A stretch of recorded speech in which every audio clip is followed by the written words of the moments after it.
Hi, I'm Sue Fries. That's my name. But who am I? Have you ever been asked that question? Who are you? But you know, we really need to think about who we are, don't we? And what we do creates or gives the image of who we are. So who am I? Well, I can tell you that I am my Heavenly Father's daughter, and I am saved by grace. And that feels really good to me. When people say, how do you do what you do? What do you do? It's difficult for me to answer that question. When I was asked to do this TV show, I was thinking, what am I going to say? What's going to really matter to those that are watching? What's going to matter to you watching this show? And I really want this to be for you. It's not about me. It's for you. And so with that in mind, I'm just going to give you a little background of who I am and where I've come from so that you can understand that here's this girl on the TV. She's got a red shirt on. She's looking okay. And what does she have to offer me? And all I can tell you is we are where we've been. Our experiences create who we are. And we can look at that and say, woe is me. Or we can look at that and say, I am who I am today. And who I am today, I'm thankful for. Because in all things give thanks is what the Bible says. And if we do really get up in the morning and just be thankful that we have our breath, that we have what we have, that we're able to get out, because some people aren't even able to step out of bed. And before we put our feet on the floor, if we take a moment to just breathe and to thank the Lord for what we do have. I've had people talk to me about all the things that are going wrong. And yes, things do go wrong. Bad things happen to good people. The difference is how we look at it and what we do with it. And today I can tell you that there's been a lot that's happened to me, and I'm sure there's people that have even worse and horrific stories. But there's been quite a few things that have happened to me. And when people say, how are you doing? I'll say, I'm getting better every day. And that's a choice that I make for me. So yes, I'm Sue Fries. I'm Susie Fries to my family, my close family. They call me Susie, S-U-S-Y, not the usual spelling. And I remember when my mom was teaching me how to spell my name, and I just could not get that Z. I couldn't get it. I couldn't figure it out. So my mom says, that's okay, Susie. We'll just put another S in there, and that's just fine. And then I didn't like the I-E. I wanted to be the Y. And so that's the way I spell my name. It's a little different. But aren't we each individual? Aren't we each just created differently? And isn't that a wonderful thing? And I've told my children, I have two, and they're beautiful and wonderful, and I just love them dearly. And I told them both, early on, all the way through their growing up years, that they were created for a specific purpose. The same as you were. You're created for a specific purpose. And we need to think about what that is. What are our gifts? What is it that we're good at? And we need to think about what we're passionate about. What are you passionate about? It's really important. Because if you do what you're passionate about, you can't really call it work. It's fun and it's enjoyable. So who am I? I'm Sue Fries. What do I do? Who, what? That's right. Who, what, where, when, why, right? So who's the what? The what is I'm a mother of two beautiful children. I am a boss to 80 people right now, which is amazing to me. It's just crazy. I am the termite lady. What is that all about? And if you would have said that to me when I was 15 and 20 years old, I would have said, you're crazy. But looking back, it's been all great. What else am I? I'm a radio host for the Sue Fries Show, and now I'm a TV host. What's next? I don't really know, but God knows. And I'm just along for the ride.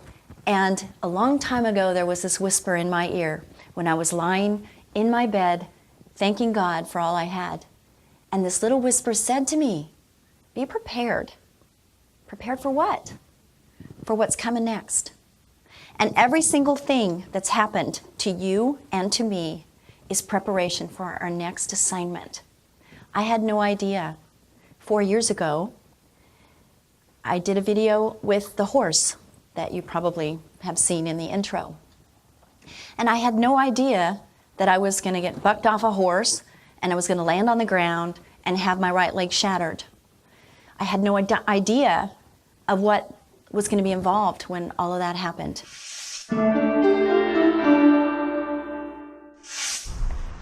When I was growing up, my biggest dream was to own my own horse, and I got all the information from my mother because they couldn't afford the horse. So I was trying to figure out a way to where I could afford the horse by going to work or whatnot. And I found out how much a bale of hay was and how much they eat and how much it would cost to board. And this is when I was really young. And then we started going to this campground where they had a stables.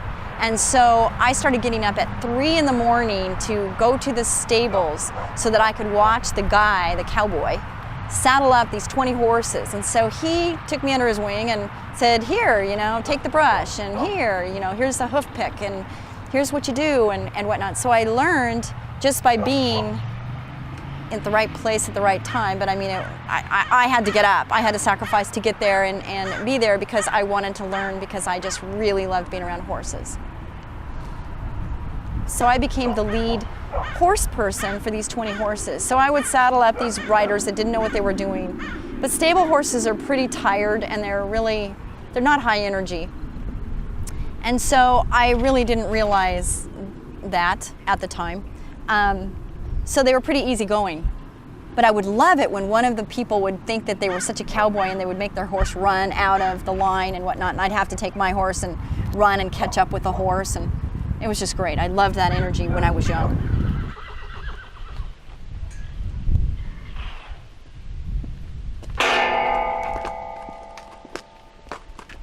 I always dreamed of having my own horse, but my parents couldn't afford it. So all these years I've always had this dream to have a horse. And now I have one. His name's Pal. This is him. And in 2010 on Mother's Day, this guy right here bucked me off of him and fractured my C6. I didn't know I had a fractured back at the time. I just thought the wind was knocked out of me, and I thought with time I would just get better. But I realized I wasn't getting better, and I was trying to do everything I used to do, and I couldn't. It would hurt. I would cry when I sneezed. If I coughed, it just hurt so bad. So I finally went into emergency, and they said, yep, you're right, you fractured your back. And then it's like there's nothing you can do for it, but everything that I enjoy doing revolves having a good back. So it's taken an entire year for me to get to where I can actually do things again. But I'll never be the same, and that's a shame. So the dream that I once had kind of messed up another part of my life, which is being able to do everything I wanted to do. But what I've realized is that you don't know what you don't know, and what you don't know can hurt you. And also, the more I learn about horses, the more I realize I don't know. And that's kind of interesting for me, because for lack of knowledge, in the Bible it talks about lack of knowledge people perish. Well, we need to gather knowledge, and we need to be constantly learning. I try to constantly learn. I'm learning new things every day. And one thing Pal's teaching me is patience and quietness, because I'm very high energy. So he's teaching me how to go slow and ease into everything, because he spooks and he gets like fidgety, and he can sense my energy, and if I'm nervous or whatnot, he can sense it. So I have to be really calm. And so I'm doing a lot of floor work, a lot of ground work with him. Instead of getting on his back, which I used to do all the time, now I'm working on the ground. But we're building a relationship of trust, and he's learning that he can depend on me, and I want to learn that I can depend on him, and he's not going to hurt me again. So now when we're walking on the ground and I'm just walking beside him, there's little things that I'm paying attention to that I didn't used to even be aware of. And I have to constantly be aware of him. In relationships, we constantly have to be aware also. It's the nonverbals a lot of the times that can make a difference in our relationships. So Pal's teaching me a lot more than just about him and horsemanship, but he's teaching me patience and to pay attention. And I'm having to study, so I'm reading books, and I'm watching videos on different ways of handling horses. They're big animals, and they need to be respected. But we all need to be respected regardless of our size, I think. Oh, that was nice, thanks. But I'm working on the ground instead of just jumping on. And time.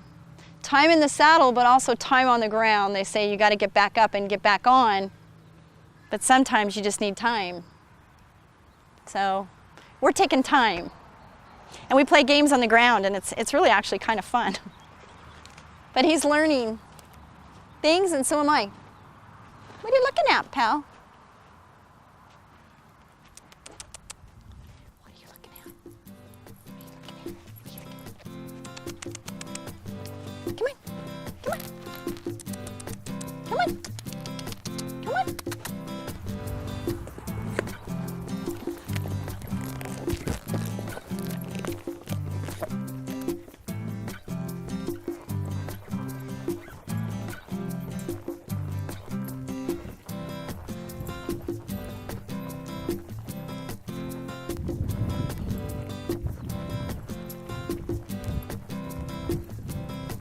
Oh, oh, oh, oh. Okay, well, I think that's it, huh? So this is Pal.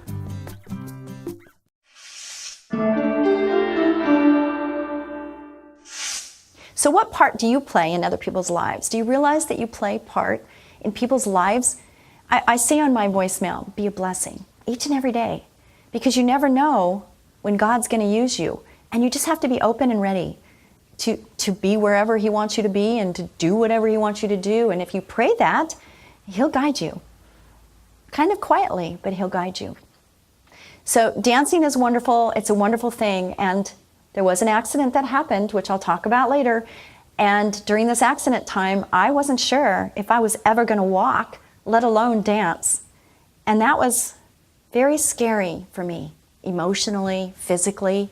I didn't know what to expect. But in my mind, in my heart, I made a decision that I was going to do anything and everything I could to get completely better, to do everything that I once could do.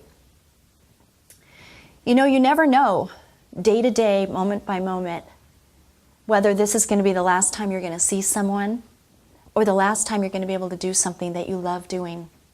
I didn't know that maybe that last time I danced before the accident, that it might be the last time I was going to get to dance. And now I have not snow skied since my accident. I water skied once, not like competitively, because I used to competitively water ski, slalom skiing. And snow skiing, I could keep up with the best of them going down the hill. I'd be the first, or I'd be right behind the first getting down that hill.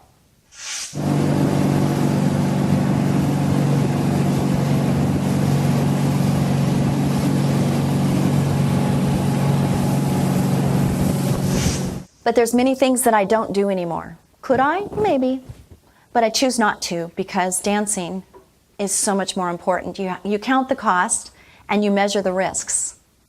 As we get older, it seems like you do that more and more and more. When you're young, you think you're invincible, and you get hurt, you just kind of bounce back. But as we age, it doesn't happen as quickly. So what's the lesson in that? The lesson is you only have right now. You only have right now. What has been is gone, and what's going to be, we're not sure of. We don't know. We only know right now.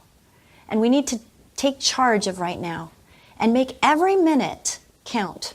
Be intentional in everything you say, everything you do.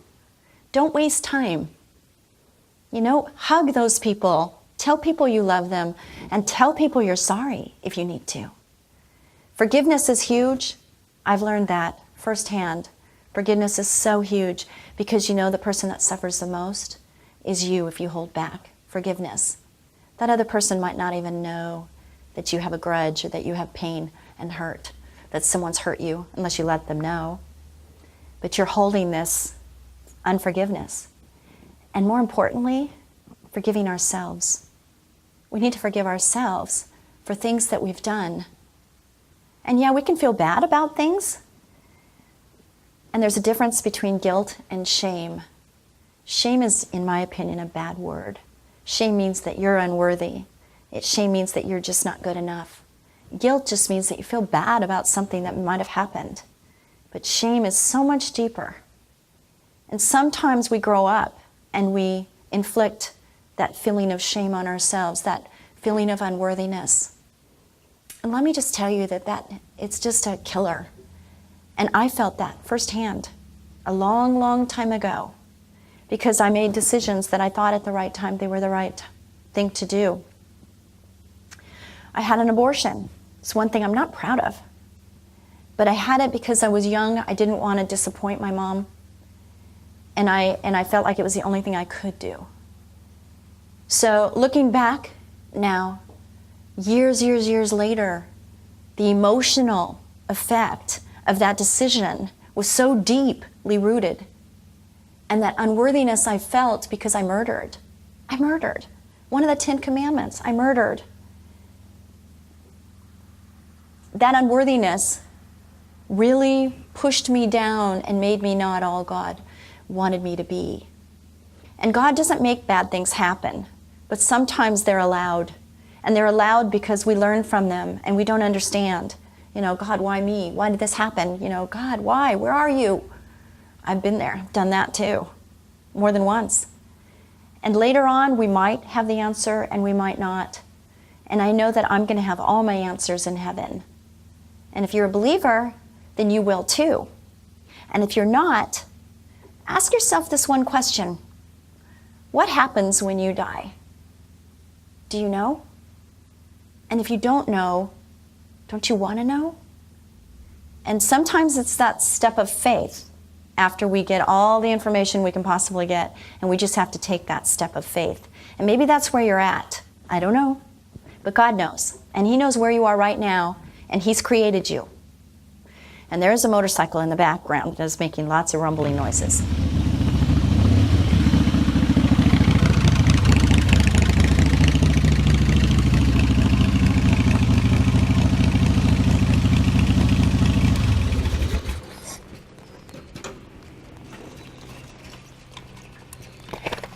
Woo! Well, here I am on my Harley, and I just love having the wind in my face and the bugs hitting my helmet, shield, and everything. And there's history here, just like with everything, you know, progress, journey, all those things that I talk about. When I was growing up, when I was about 11, my parents divorced, and my dad had me on every other weekend. And so he bought a place at the river, which was wonderful times. And he decided that during the winter months, when we didn't have anything to do, he would get us a motorcycle. So we got a motorcycle, and I learned how to ride. And I fell off a couple times, had to learn how to shift, just a lot of things in order to progress and to get better. Never knowing that when I got older, a lot older, that I would decide that I wanted to have a street bike, a Harley, and to be able to ride my own bike, not on the back of someone else's bike. I so enjoy riding this Harley. I like the purple color. I just love riding this Harley. But you know what? A couple years ago, I was in a motorcycle accident where I almost lost my leg, and I could have been killed because there was a semi-truck that turned right in front of me, and there was nowhere for me to go and nothing I could do. And it happened in slow motion, but my leg was creased in half. And I don't know if you know, but I am a competitive dancer, and so being a competitive dancer and having your leg almost creased in half is a major deal. And when they pulled up my pant leg and I saw my shin bone, I thought I was going to faint. I'm pretty tough, but that still was pretty gruesome. I was in shock. And I guess, you know, going back is, you know, how did I get into Harley and how am I riding motorcycles and whatnot? So it's like our life experiences, you never know where things are going to lead us. But I'm so glad with my experiences that I'm, you know, it's like these accomplishments are open doors for new arenas. And when people say, you know, you ride a Harley, you know, yeah, I ride a Harley and I love it. I guess the message for me right now with you is, you know, if there's something that you want to do, go for it. Just go for it, whatever it is. And if you've been knocked down or almost killed or, you know, whatever, don't let fear take over. Step out of your comfort zone, get over that fear, and just say, you know, bye-bye fear, and go for it. Get back on. People say, are you going to get back on the motorcycle? Yes, I'm going to get back on the motorcycle. Why? Because I love it. I love the air. I love the wind. I love it. So that video was shot a few years ago. And when we shot that video, I had no idea what the future held. I had no idea that years later I was going to have another accident that involved my other leg. And that leg, I wasn't expected to be able to walk, let alone dance. And there's things that I can't do anymore, or I choose not to do. But there's a lot of things that have come out of that accident. And at the time when I look back and I remember shooting that video, I was thinking about get back up again. You know, you get thrown down and you get back up again. And here I am with that same message years later saying, yeah, you got to get back up again. And it wasn't easy. The second time was more difficult than the first time, and sometimes that happens. The second time I had to be in a wheelchair, and I learned so much about what it was like to be in a wheelchair and to be disabled. And it gave me a whole new perspective on what it's like to be in a wheelchair. Your level of sight is different. You go into a party and people treat you differently, sometimes good, sometimes not good. You go to the grocery store and it's hard to get around. It's difficult to get in and out of the car. And a funny story I'll tell you is that I went to Costco. I had no idea they had these electric carts for people that needed them. I had no idea they even existed until I needed one. There's a story in that, isn't there? We don't know until we need. So I get on one of these carts, and I love to go down every single aisle at Costco. I just think it's fun because they always have new things, and I just don't know. I don't want to miss anything. That's just part of my personality. Don't want to miss a thing. Not this girl. So I'm driving down every single aisle, and all of a sudden the little electric cart stops, and it wouldn't start, and I'm stuck. I'm stuck in the aisle, and people are walking by me and whatnot. I'm like, hello, anybody there? Because I had ran out the battery I had driven so far. And so here I sat, and it was kind of comical, but yet not, because there was nothing I could do. I was stuck right there in the middle of the aisle at Costco. Finally, someone came, and they got the thing started for me, and I continued on my way. I had to change carts, I think, and got on another one. Anyway, get up to the register, and did you know that there is a separate little counter that comes out for people that are lower, that they're down here? Because, usually you walk up to the thing, and they've got that little shelf. You know what I'm talking about, I'm sure, if you're a Costco shopper. They have this little thing up here, and you can write your check. Well, when you're wheeling in your cart, you're down here. So they have a little thing that comes out like this. It makes it really easy for you. But if you never had to be in a wheelchair and you never had to be at that level, you would never know that that existed, would you?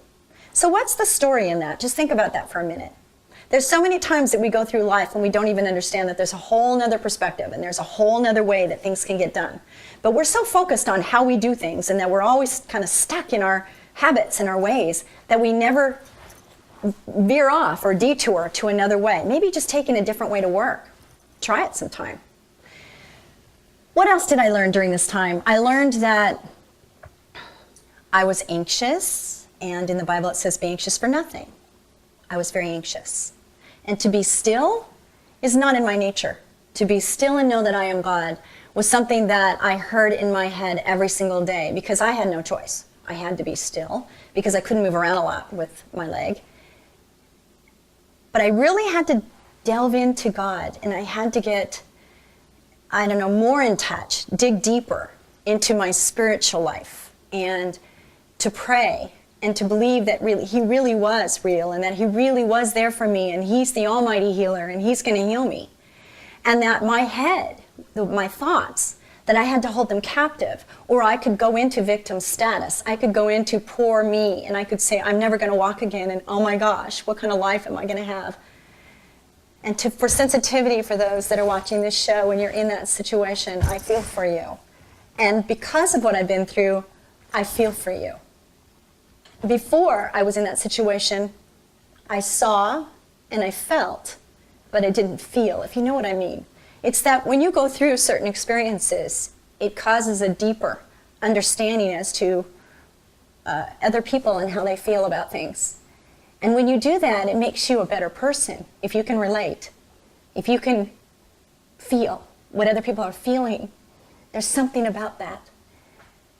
And it's healthy. It's healthy to feel. It's healthy to let your feelings be known. Like maybe you hug somebody goodbye not realizing that's the last time you're going to hug that person goodbye. Or you say, I love you, not realizing that might be the last time you see that person. Because we never know, do we? We don't know if it's the last time. So we have to make the most out of every single moment and be a blessing any time you can. It's very important. So if you want to know more about the Sue Fries Show, go to SueFries.com and check me out and check this out. And thank you so much for watching this show. I am just so thankful that I get to share this moment with you, this time with you. Because who would have thunk? My sister gets mad at me when I say that. Who would have thunk? Sue, use proper English, she says. And I'll say, no, because really, if you think about it, I was in fashion, I went to Bugs. Go figure. I was a salesperson, and then I started dancing, and then I got on the American Bandstand show, and then I got an agent, and then I became a SAG actress, and then I went into Bugs. And then I get asked to do a radio show. And then I'm here on TV. Wow, amazing, isn't it? We never know. So what do? We strive for excellence every day, and we be the best that we can be, and prepare for the next assignment. Whatever we're going through, that's all it is. We're just going through. It's a journey. It's not the end all. It's not the last thing. It's just one more thing that's making us better for what's coming next. And if we look at life that way, it's going to help us get through a tough time.